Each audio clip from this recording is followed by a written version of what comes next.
이번에 읽어드릴 사연, 처가에 반드시 가겠다는 아내가 이해가 안 됩니다. 안녕하세요. 저는 아이 넷을 둔 40대 가장입니다. 저와 아내는 결혼 9년 차로 저는 이혼 경력이 있는 재혼남입니다. 아내는 초혼이고요. 재혼할 당시 제게 4살 된 딸이 있었습니다. 결혼할 당시 처가의 반대가 심했습니다. 너무 당연합니다. 애 딸린 남자에게 시집 보내고 싶은 부모가 세상에 어디 있겠습니까? 아내는 딸만 셋인 가정이고 친정 아버지께서 아내 나이 20대 초반에 심근경색으로 갑자기 돌아가셨습니다. 집안의 유일한 남자인 아버님이 예기치 않게 떠나신 몇 해가 지나 언니가 결혼을 했습니다. 아내의 형부는 아버지가 떠난 빈 자리를 채우며 아내에게 상당히 심리적 위로가 된 듯합니다. 이해합니다. 든 자리는 몰라도 난 자리는 안다고. 집안 곳곳에 남자의 손길이 필요한 곳이 얼마나 많겠습니까? 더군다나 딸만 셋인 가정에서. 문제는 거기서부터입니다. 우리가 결혼을 한다면 당연히 집안 반대가 심할 줄 알기에 아내는 일단 재혼 사실을 말하지 말고 딸이 있는 것도 말하지 말라 하더군요. 저는 숨길 게 따로 있지 어떻게 그걸 감출 수 있겠냐 이렇게 말을 했더니 사람 편견이 무서운 거라 일단 사실을 먼저 알게 되면 저를 보려고도 하지 않을 거다. 당신을 객관적으로 평가한 후 적당한 기회에 얘기를 하겠다 하더군요. 일리가 있더군요. 세상 어느 부모가 이 결혼을 흔쾌히 승낙해 주시겠습니까? 후에 장모님을 찾아뵙고 인사를 드렸습니다. 다행히 장모님은 저를 굉장히 흡족해 하셨습니다. 몇 주가 지나 처형을 찾아뵙습니다. 혼인동서도 이제 함께 술 마실 사람이 생겼다며 반겨주시더군요. 저도 술을 좋아하라 해서 형님과의 1차에서 기분 좋게 취하고 집에서 자고 가라는 형님의 말에 자리를 옮겨 집에서 2차를 가졌습니다. 다른 사람을 속이고 있는 현 상황이 너무 불편해 아내와 함께 술을 사러 나가서 이대로는 마음이 불편해서 안 되니 들어가서 형님하고 처형께 사실대로 말하자 라고 말을 했습니다. 아내는 다음 주에 장모님에게 모든 사실을 말할 테니 지금은 참으라고 하더군요. 2차 분위기가 무르익고 형님께 3차를 제안했습니다.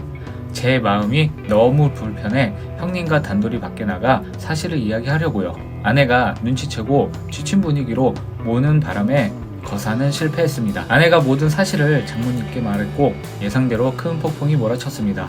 처형과 처제는 아내의 생각을 돌리기 위해 부단히 노력을 하였고 형님은 믿었던 사람한테 배신 당했다며 제게 큰 실망감을 보였습니다. 한 차례 폭풍이 지난 후 자식 이기는 부모 없다고 장모님은 결혼을 승낙해 주셨고 처형과 처제도 결혼을 받아들이고 웨딩 촬영도 동행하고 혼수품도 직접 챙기며 살갑게 대해주시더군요. 그런데 문제는 예상치 않은 동서였습니다.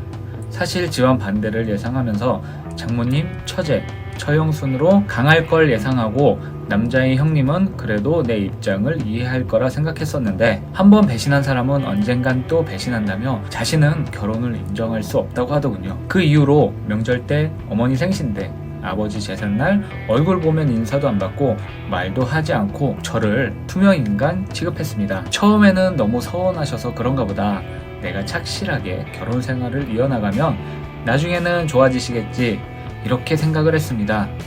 착각이었습니다. 아내와 결혼 후 9년이 지났습니다. 결혼 후 둘째가 태어나고 3년 전에는 쌍둥이까지 태어나 이남 이녀의 가장이 되었습니다. 작년에는 전셋집을 벗어나 감당할 만큼의 대출을 조금 못해 34평 아파트도 장만하였습니다. 그런데도 동서는 여전히 그 상태로 있었습니다. 더 화나는 건 저를 투명인간 취급하면서 제 큰 아이에게도 똑같이 하는 것입니다. 아이가 인사를 해도 받지 않고 따뜻한 말 한마디 건네지 않고 이제는 제가 참을 만큼의 임계점을 넘어섰습니다. 며칠 전 아내에게 말했습니다. 이제부터 당신 형부가 오는 곳은 가지 않겠다고. 명절 때는 처형 식구 가고 난 뒤 찾아뵙고 어머니 생신 때는 한 주 미리 찾아뵙자고. 그랬더니 아내가 안 된답니다. 자기는 언니랑 동생 얼굴 꼭 봐야겠다면서. 전 그러면 자기도 시댁 아예 안 간다고 하더군요. 이제는 마음 편히 살고 싶어 그러라고 했습니다. 어차피 아내의 성격을 잘 알기에 예상했던 답변이었습니다. 당장 금주 토요일 저희 아버지 생신이라 당황하시는 일 없으시도록 사전에 찾아뵙고 자초지종 설명했습니다. 부모님 두 분 다 이해하시더군요. 아무리 팔은 안으로 굽는다 하지만 그런 상황이면 며느라이가 스스로 친정에 가지 않는 것은 순리 아니냐 하시더군요. 아내를 이해시켜 보려고 만약 당신이 시댁에 갔는데 시누이가 근 10년 동안 말도 안 건네고 투명인간 취급하면 어떨 것 같냐고, 더구나 우리 애들에게도 그렇게 한다면 참을 수 있겠냐고, 만약 그런 상황이 아빠인 내가 먼저 가만히 안 있고 해결 안 되면 나부터 본가에 가지 않을 것이라고. 그런데 소용이 없었습니다. 자기는 가야겠답니다. 친정을 아예 발길 끊자는 것도 아니고 형부랑 마주치기 싫으니까 다른 날 가겠다는 걸 이해 못 하겠답니다. 1년에 몇 번을 보냐고 하면서 어머니 살아계실 동안만 그대로 가자고 합니다. 사실 9년여 세월 동안 꾹 참은 것도 어머니 생각해서입니다. 어머니는 결혼 승낙하신 죄밖에 없으시니까요.